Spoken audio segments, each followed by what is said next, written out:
Hi, everybody.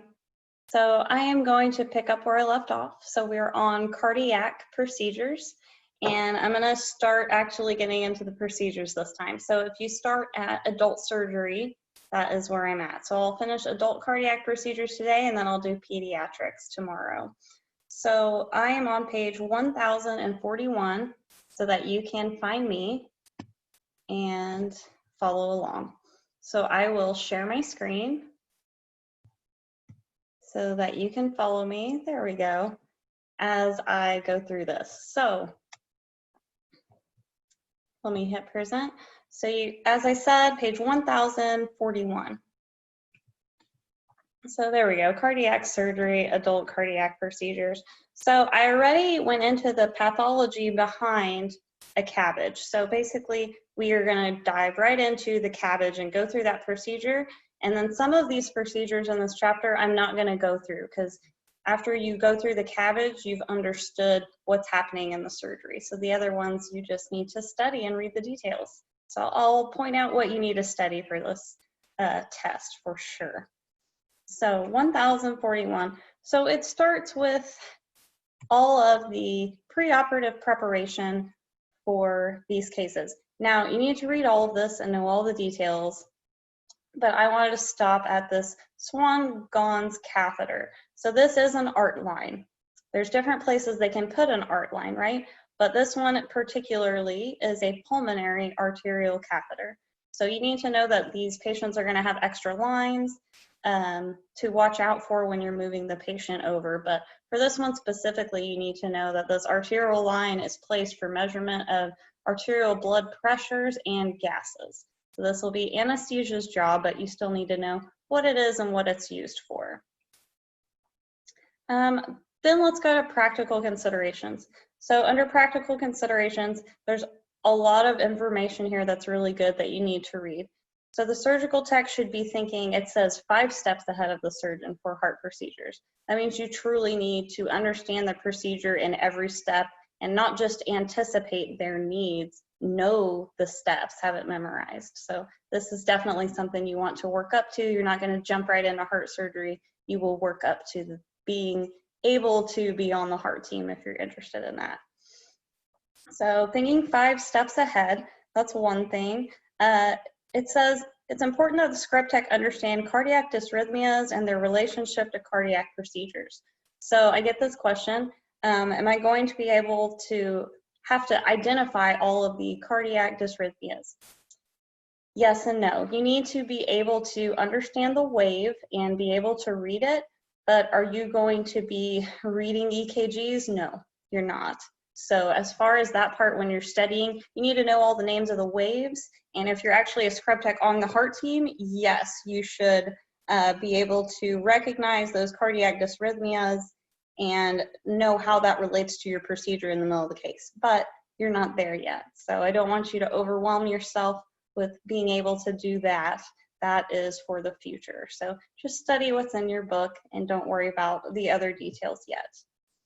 After that, it goes through some other practical considerations that are very important. I want to stop at where it says wet the surgeon's hands with saline. Seems like a weird thing to do.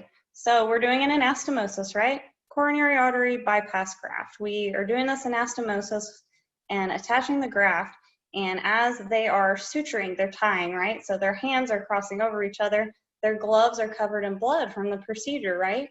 So the blood coagulates on the gloves and it becomes really sticky. So you'll notice this as a scrub tech, your gloves are always sticky and it's hard to do things sometimes because they stick together.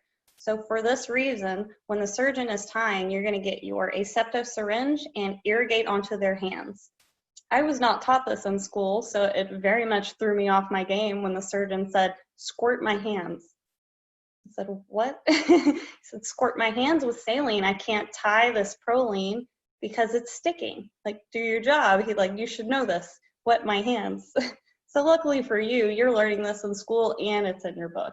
So anytime somebody's doing an anastomosis with a Prolene suture, I always had this irrigation ready to go in my hands to wet the surgeon's hands. Now, this is particular for heart surgery, so not all vascular surgeries will you be doing this. That's why it's only pointed this out here, but you need to know for all Prolene sutures that the surgeon might want irrigation on their hands to prevent that suture from breaking as they tie it, because it'll stick to their gloves. But there's lots of things like that that you need to pay attention to and communicate with the other people in the room. So for example, the next one, remind the circulator to turn on the suction to the closed seal drainage system. So that's your Pleurovac drainage system that I taught you about already. So hopefully you still remember all that information, but this is important to prevent clots from forming in the chest tube. So something like that is very important. Is that the circulator's job? Yes, but it's also your job to remind them.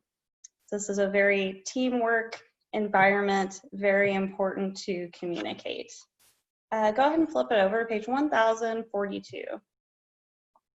So even though I flipped over, the first video here is about your draping. So this is more of your practical considerations or pre-op preparation, but I wanted to put all your videos together for your CABG here. So I want you to definitely watch the draping so you can see how involved that is. That's just one option. So if you want to keep looking on Cardinal Health, that one's from Cardinal Health. If you want to keep looking, there's other cardiovascular drapes that are even more involved. So just look at your different options and watch how they put it on so you can see how to put these drapes on without contaminating.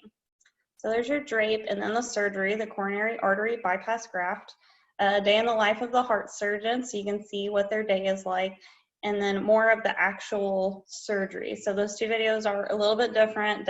I would definitely watch them all.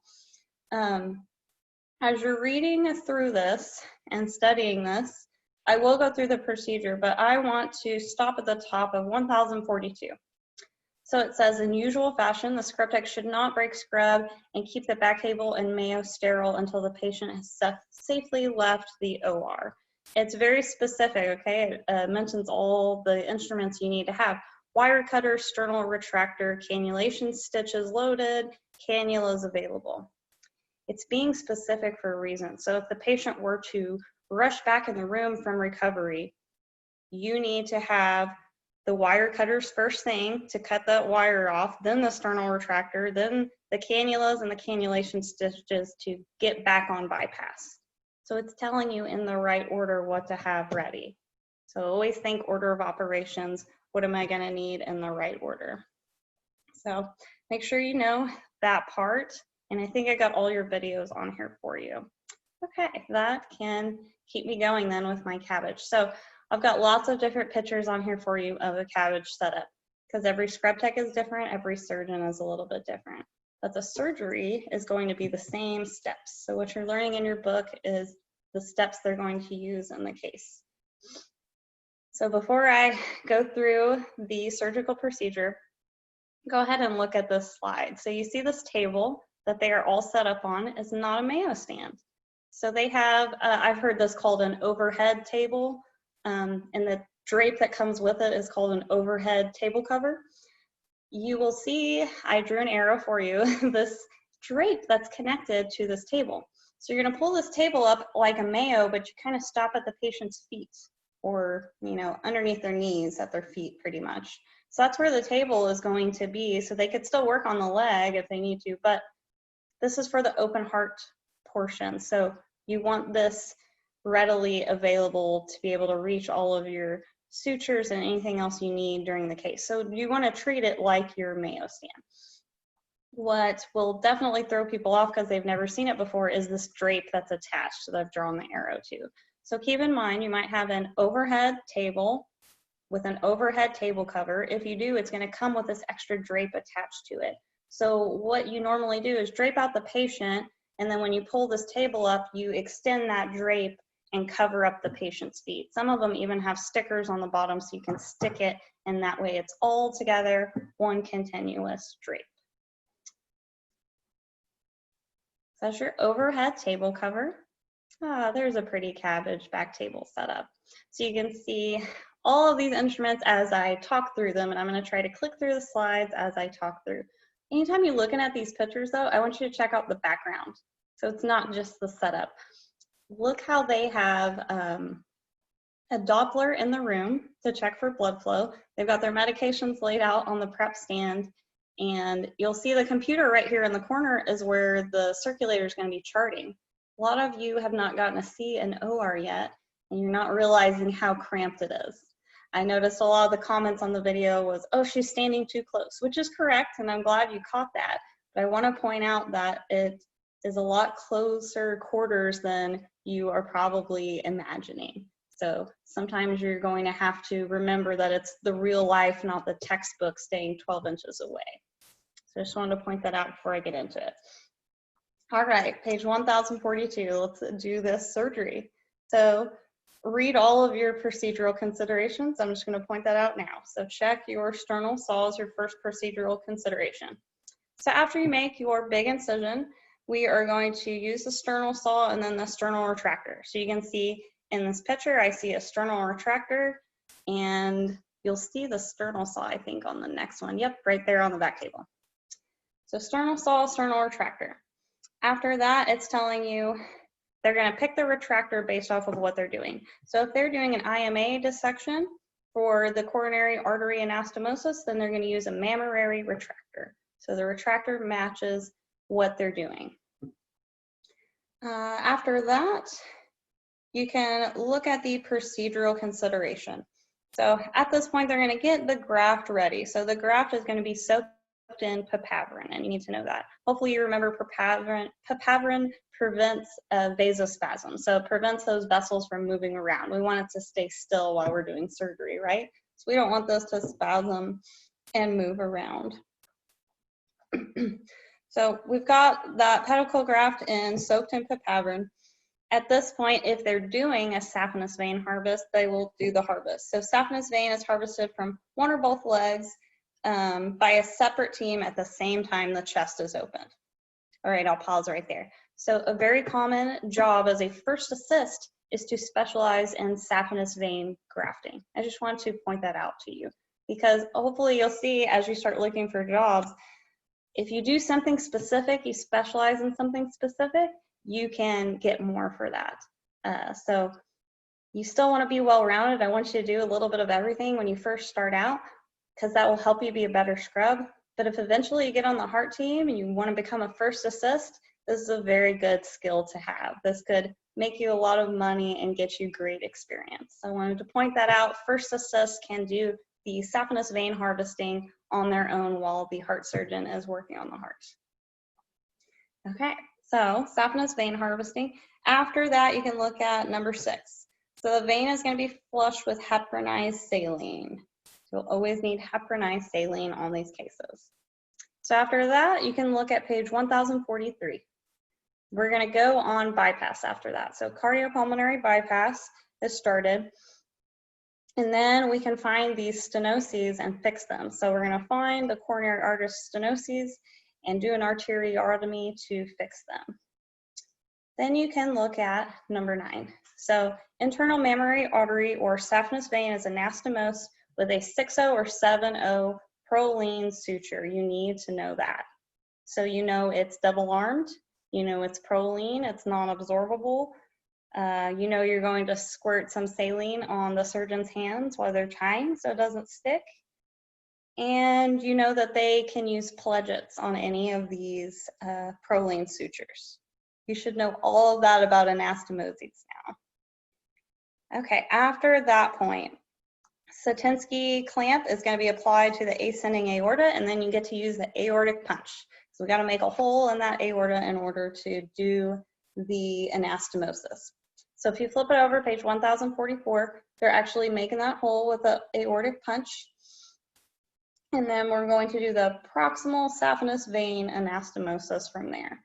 So this is different based on whether we're doing mammary or saphenous vein. So make sure you're reading the details as you go through this.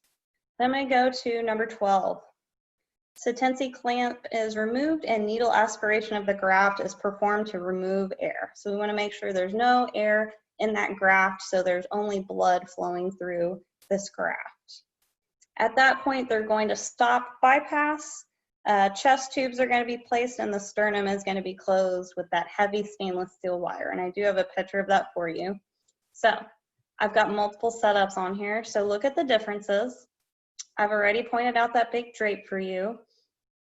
And I also want to point out that these sutures, at least the ones that are going to be used, are back here loaded and ready to go. So the Scriptech is ready to go.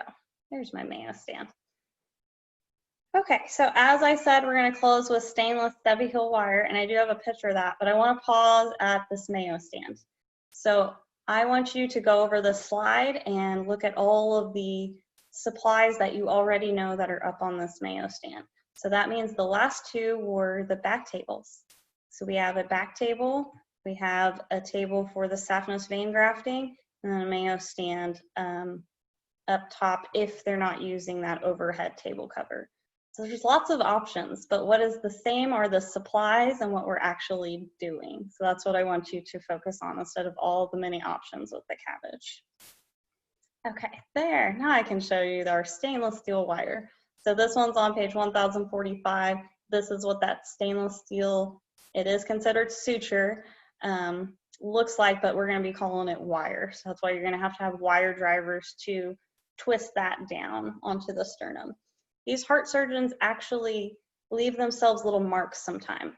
So if they know that this might be a case where they're gonna have to come back, they can twist the wire in a certain direction to give them an indication of where the graft is. So I always thought that was very interesting because I didn't get to do a lot of heart surgery. I didn't get to learn a lot of the details. And when I was helping close up a chest, the heart surgeon pointed that out to me. He said, I'm gonna twist this to the right so they know that's where the graft is. He said, I always do that. It's a good indication. So if I'm reopening a chest, I know exactly where to go. Okay, so that is your cabbage. Before I get into this minimally invasive slide, I will say you should go through all of these pictures.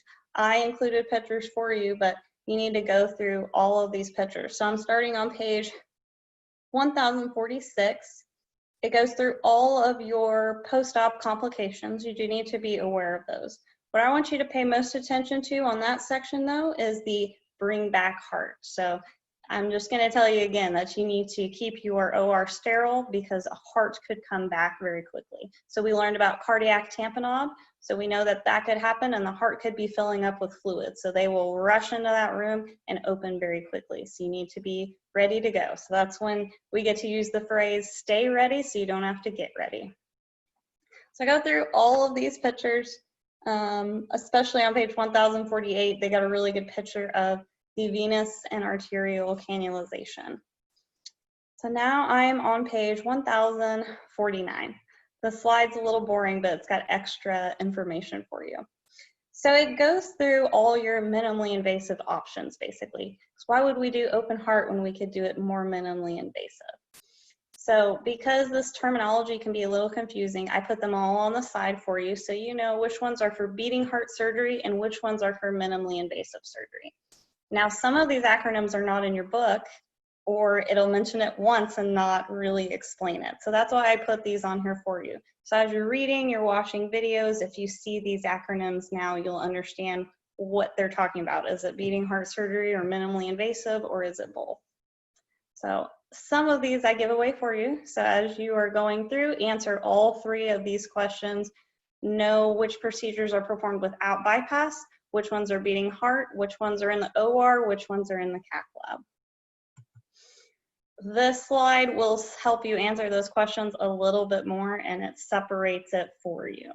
So now you can see which one has a minimally invasive incision and which one has a normal incision, which one's on bypass, which one is not. So hopefully that will help you study this page a little bit. On this page 1049, take a second to look at your Pearl of Wisdom, but I won't read it to you because this is very similar to what both myself and Emily have told you to have ready for emergencies. So always think about what you're going to be doing first in order of operations. After that, it goes more into the minimally invasive.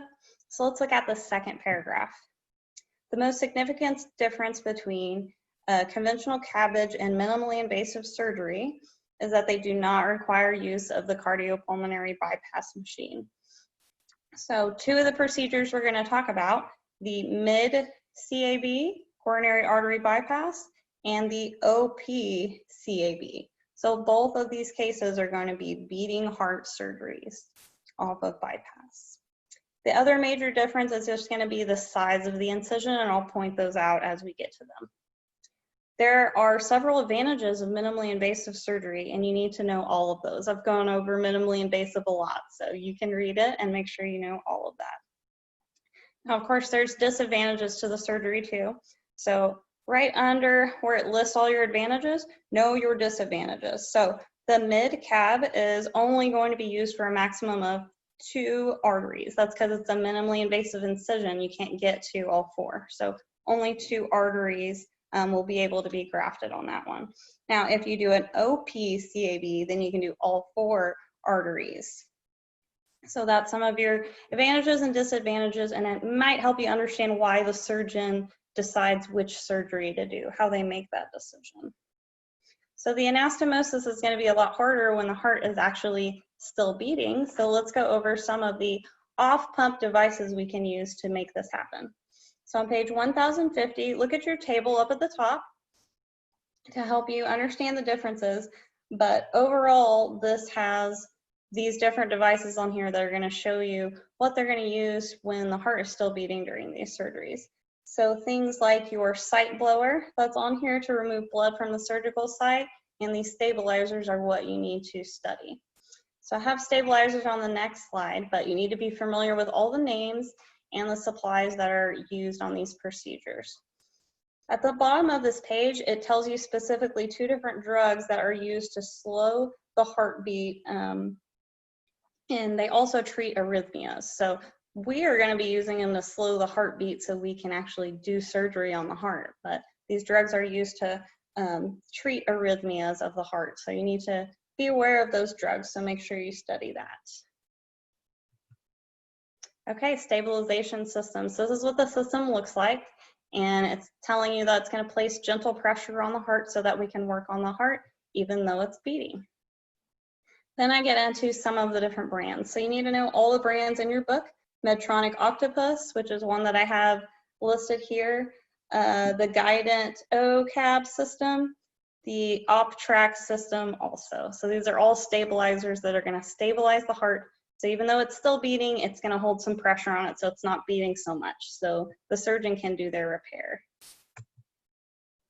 Okay, that brings me into the minimally invasive CABG. So I've got 2 videos on here for you to watch. And like I said, I already went through the CABG, so I'm not going to go through the surgery with you. What I will do is point out that the incision is much different. So on mid-CABG, know that this is a minimally invasive procedure. Note that there's only a 10 centimeter posterior lateral incision. And as I already pointed out, we can only do a 2 artery repair through this incision because the incision is smaller. After that, you see the off-pump coronary artery bypass graft, so OPCAB. This one you can do 4 arteries max, but you can see the stabilizer on the heart in the picture there. But the one thing that is different about this one is that they're going to be using a stent. So look at number 6. I'm on page 1051.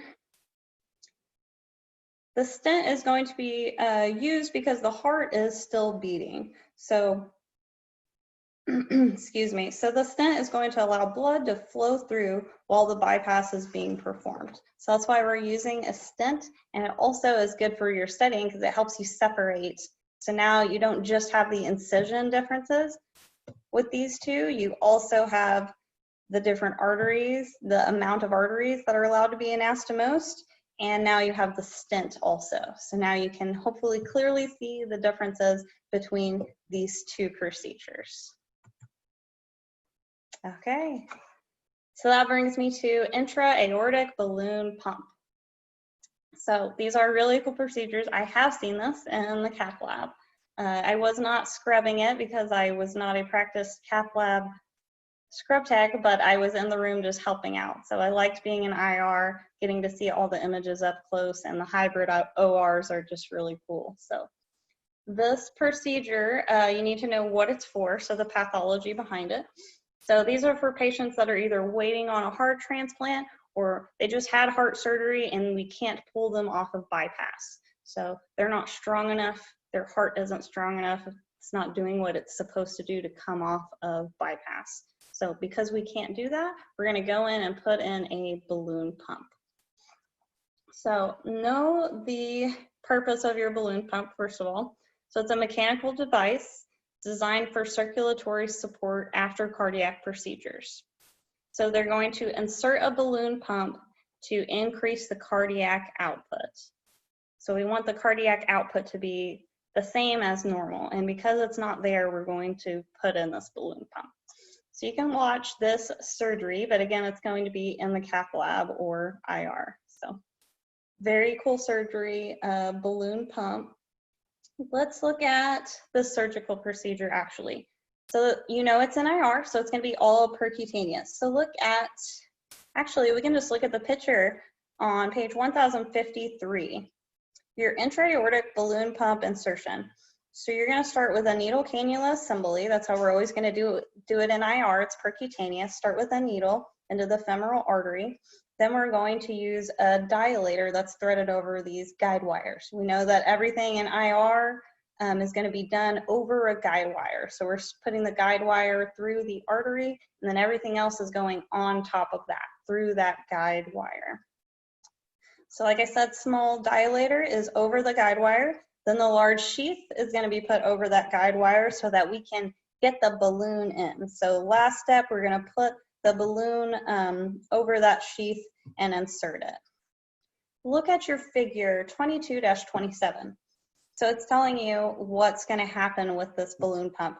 The balloon is deflated during cardiac systole and inflated during disystole. So it's telling you exactly what's happening during this balloon pump so you can see how it's worked and how it's activated. Okay, after that, ventricular assist device insertion. So VAD insertion. So this one is for the same pathology, same reason. So people that are waiting on a heart transplant or cannot be pulled off of cardiopulmonary bypass. So for this one, there's a little more specifics on this one. So first of all, I've attached a video, watch the video. Know what this device is doing. So it's diverting the blood from the ventricle into this pump.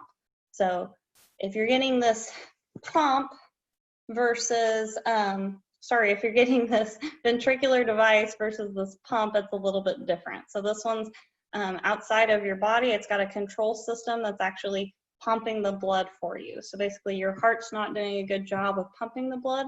So we are going to have this battery pack and pump system on your side so it can pump the blood into systemic circulation for you. That's basically what's happening on this ventricular assistant device. Okay, let's look back at the pathology. Like I said, there's something more specific with this one. For patients who require a heart transplant, a left ventricular assistant device is placed. The device decreases the workload of the heart by diverting the blood from the ventricle to the pump. And I already told you the pump is going to push that blood into systemic circulation. The VAD keeps the patient in ambulatory and helps them lead a normal life while they're waiting on their donor heart transplant. So that's why we're putting in these pumps. I'm not going to go through the whole procedure, but I want to point out a couple things to you. Look at page 1055, number 2. So after we've done our sternotomy and we've made our huge incision, it goes all the way to the umbilicus. The surgeon is going to create a preperitoneal pouch. So this pouch is where the VAD is going to be inserted. So that's where your ventricular assist device is going to be inserted in that preperitoneal pouch. We are going to go on cardiopulmonary bypass for this one too and cross-clamp the aorta. So you already know that process. We're going to use a Dacron graft for this anastomosis. And then you can look at number 10. So number 10, I'm pointing this out so you can see that they're going to tunnel the cord. So there's got to be a cord attached to this thing, right? So we're going to make a tunnel for the power cord so that it can, so that you're going to have a battery pack to go with your ventricular assist device. So if you're looking at number 10, you'll see that they're going to make a small incision in the groin so they can connect this battery pack. So that's your ventricular assist device. Let me go to heart transplants. Heart transplant. Okay, so orthotopic heart transplant, you need to know the pathology behind it. So understand cardiomyopathy and all the different types. So cardiomyopathy in general is just primary disease of the myocardium, that heart muscle. This usually makes the heart enlarge. If you know anybody that has chronic hypertension, high blood pressure all the time, they probably have an enlarged heart. So there's lots of things that can cause your heart to become enlarged. To go through all the different kinds of cardiomyopathy. So there's alcoholic, congestive, hypertrophic, infiltrative, and restrictive. I will point out as you're studying, infiltrative cardiomyopathy basically results or turns into restrictive cardiomyopathy. Hopefully that will help you study this part, but cardiomyopathies are incurable, so the best treatment is heart transplant. So make sure you study all of those details for the heart transplant. Read through the heart transplant in detail, but I just want to point out the pictures for you so you can see where they're making their cuts. So this one has really good pictures so you can see which part is donor and which part is recipient. So you can see what they're cutting and what they're saving on these cases. Very cool. I've definitely never seen a heart transplant, but I would love to see one day.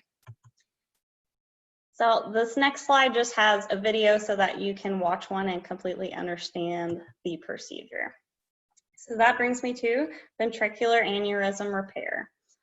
So you can see the aneurysm on here, and it's very specific on the slide for left ventricular aneurysms, not right, and I'll point that out for you as we study. First of all, understand the pathology of aneurysms. So know there's two types of aneurysms. There's true and false, but I don't want you to know it as false. I want you to know it as pseudoaneurysms. So you should know what an aneurysm is already. So I'll go to pseudoaneurysms. So these pseudoaneurysms are typically hematomas that are not contained by the vessel layers like aneurysms are. They're part of the vessel layer. So these are not part of the vessel layer, so they're confined by a fibrous capsule. So that is the difference between the two. So make sure you understand the difference between false and true aneurysms. Atherosclerotic aneurysms, which is what we're normally going to be dealing with, are going to be classified as true aneurysms. Now, false aneurysms can still disrupt the vessel wall, and it still might need a repair, but you need to be familiar with both of these.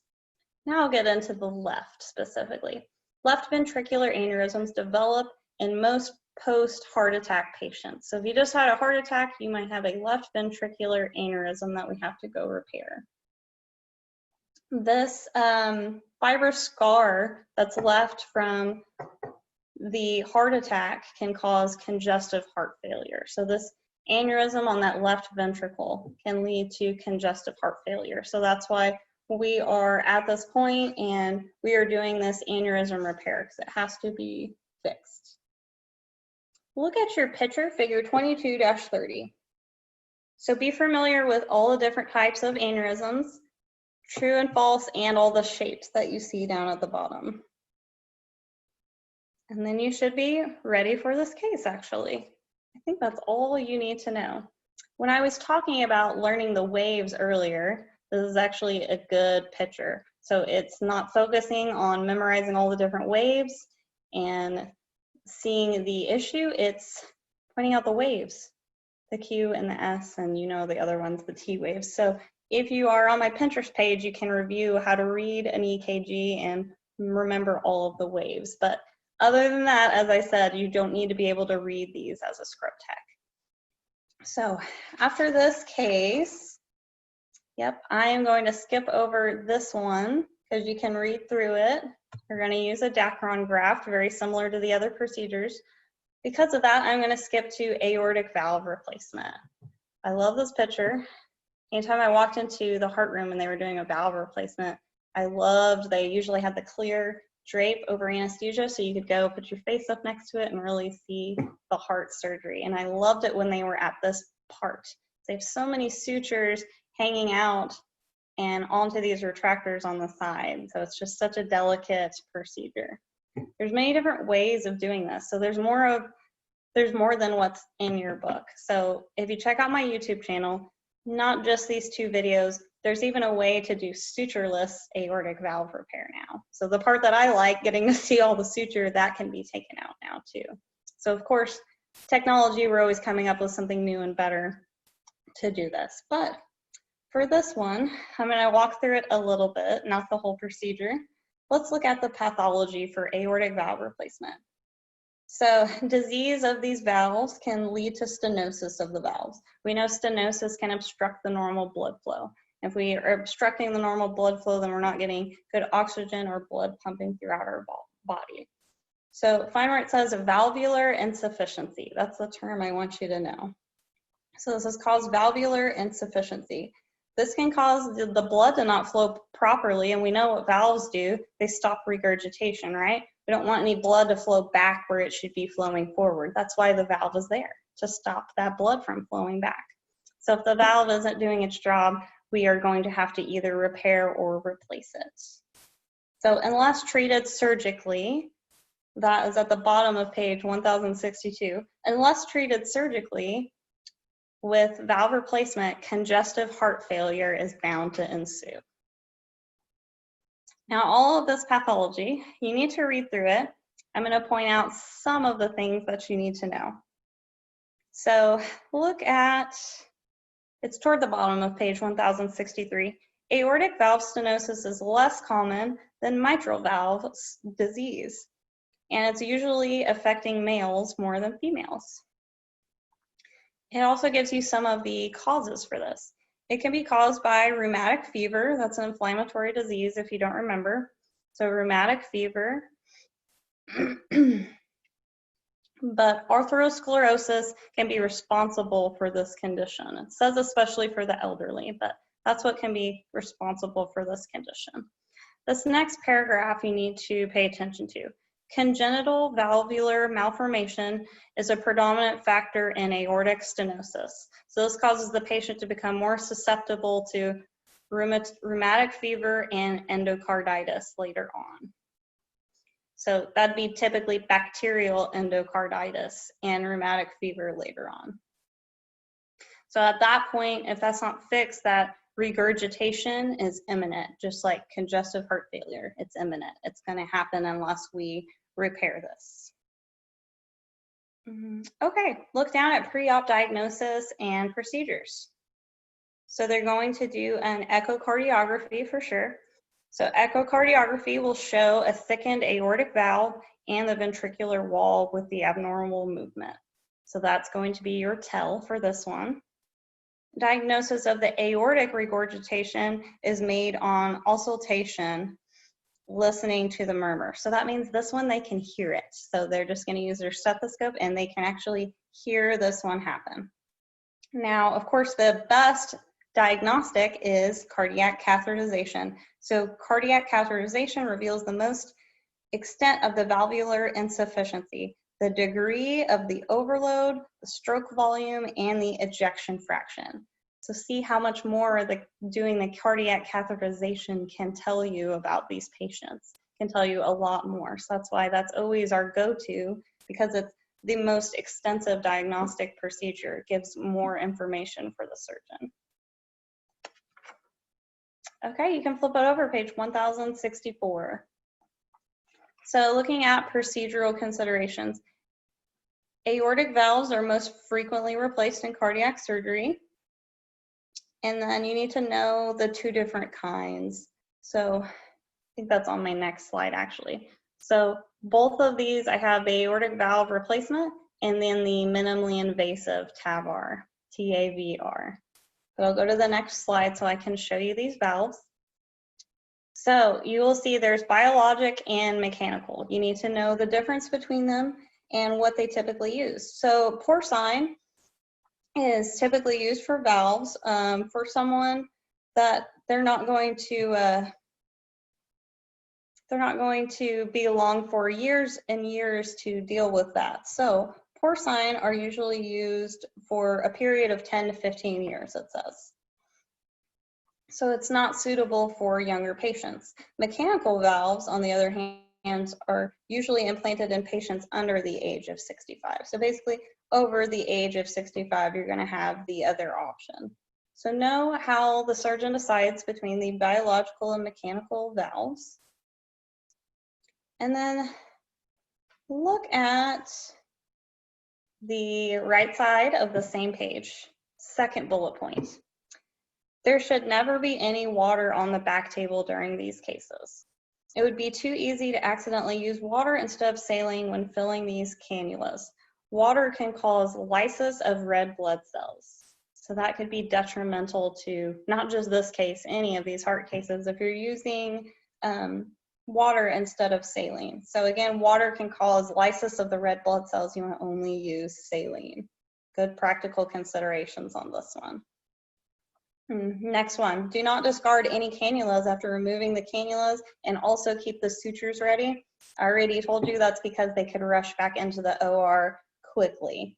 And that's why you'll see on the next page, the first thing it says is surgical tech should not break scrub on these cases. Make sure that your patient gets to recovery, and I like to wait till I hear from recovery that they are doing okay. Okay, I'm going to flip back because I talked about the valves. I'm going to flip back to the aortic valve replacement for a moment. I want to look at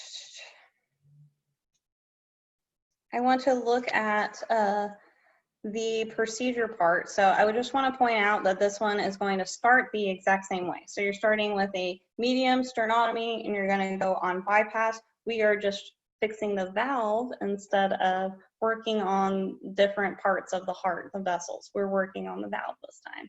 But we're still doing the same opening procedure as sternotomy. So let's look at page 1067. So this is your mitral valve replacement. So mitral valve replacement, I put a video on there for you also, but this can be fixed minimally invasive too. Your book focuses on both of these on the open repair, which is great. But I want you to know that minimally invasive is an option also. So I've added those videos for you to watch. So on mitral valve replacement, page 1067, I want to point out again, it tells you how they are going to confirm this mitral valve stenosis. So the first thing they're going to do is just listen, like listening to a heart murmur. So they will be listening with a stethoscope with auscultation to help confirm the stenosis. So an opening snap may be heard, which is the result of forceful opening of the valve. After that, they're going to hear a rumbling murmur. This is how they hear the issue. So that's how they know this mitral valve needs to be repaired. So very interesting for the diagnosis. I thought that you could just listen to diagnose. On top of that, of course, the stenosis can be diagnosed by cardiac catheterization. This provides information on cardiac output from the left ventricle, as well as the pulmonary artery pressures. You do need to know all of that. If you look a little further down, it talks about stenosis. Mitral stenosis and atrial fibrillation may cause systemic embolization from blood clots formed within the left atrium that are launched into circulation from the left ventricle. Now, the mitral valve can either be repaired or replaced. So it depends basically on how bad the valve is, whether it needs to just be repaired or replaced. So they can make that decision either from cardiac catheterization diagnosis or from actually looking at it firsthand. So that's why you always want to wait to open these prostheses. So the mitral valve can be repaired or replaced. Procedures for surgical repair, that gives you a whole list of all the names versus replacement. So I want you to read through those just so you can be familiar with the names of the surgeries. As you go through this, you'll see a little bit of anatomy. There's two words you're going to see, commissures and annulus, or annulus, excuse me. So the commissures are where these little leaflets, all the little sides of the valve, come together and the sides touch. So that little fold in between, that's what it's talking about, the commissure. The annulus is the base of the heart valve that supports the leaflets. So you can see that that's like the circle around, basically, doesn't really go through that in your book, and so I thought I'd type it out for you just in layman's terms, not the medical term definition, so that you can understand this anatomy a little bit better. So if you read that part and look at your pictures, you should be able to understand that part a little bit better. So now I'm on page 1068. So luckily I put that anatomy, those anatomy terms on there for you. No, for open mitral commissurotomy for mitral stenosis can require a medium sternotomy and cardiopulmonary bypass. So that's your first sentence on page 1068. After that, find the next two sentences down. It says, an incision is made into the leaflets and they are separated. Areas of calcification are removed and the atrium is closed. So you know the whole beginning of the procedure, so I just read you the rest of the procedure. And that's for both atrial and mitral valve replacements. I did it all at once because it's the exact same thing. So again, they're going to make an incision into those leaflets, separate them, and then find those areas of calcification and remove it. If you watch these videos, they'll be evaluating, like, did you get all the calcium out of there? Did you get all of those deposits out of there? One of the videos, they're interviewing the surgeon, so it's not a surgeon, and they're saying, are you very meticulous when you do this? And he says, oh yes, I'm extremely meticulous. We're in here, why would I leave pieces of calcium deposits that could grow into more? I want to take it all out right now when we're in here. So these surgeons are very meticulous in making sure all these calcium deposits are removed so we don't have to come in and do another valve repair. Okay, last thing, same page. Due to the contraction of the papillary muscle that shortens the chordae tendineae. Sorry, let me read the beginning of the sentence, sorry. The mitral valve annuloplasty, what I was just talking about, cutting or repairing that annulus. This can happen due to a contraction of the papillary muscles that shorten the chordae tendineae. So again, those are your heartstrings. So watch these procedures and understand how they are going to do these and put these prostheses in place. I'll remind you again, you don't want to open these prostheses beforehand because the surgeon is going to want to look at the valve before making that final decision to open it. So look at page 1069. So I want you to be familiar with the term mitral regurgitation. So this can be caused by mitral valve prolapse, but I need you to understand the term because we're working on the valves, right? So if the valves aren't doing their job, the blood is going to flow back and regurgitate like it shouldn't. So mitral valvuloplasty for mitral regurgitation is done to repair the leaflets or to shorten or repair the chordae tendineae associated with the leaflets. So that's what we're doing on these valve replacement procedures. Really, this is the kind of surgery that you're gonna have to watch these videos to completely understand it. So definitely watch the videos, and I will be posting more for specifically pediatric cardiac surgery, which I will be sharing with you tomorrow. So thank you guys, and if you have any questions, please comment on our Facebook page and I'll get those answered as soon as possible. You guys have a great day. Talk to you soon.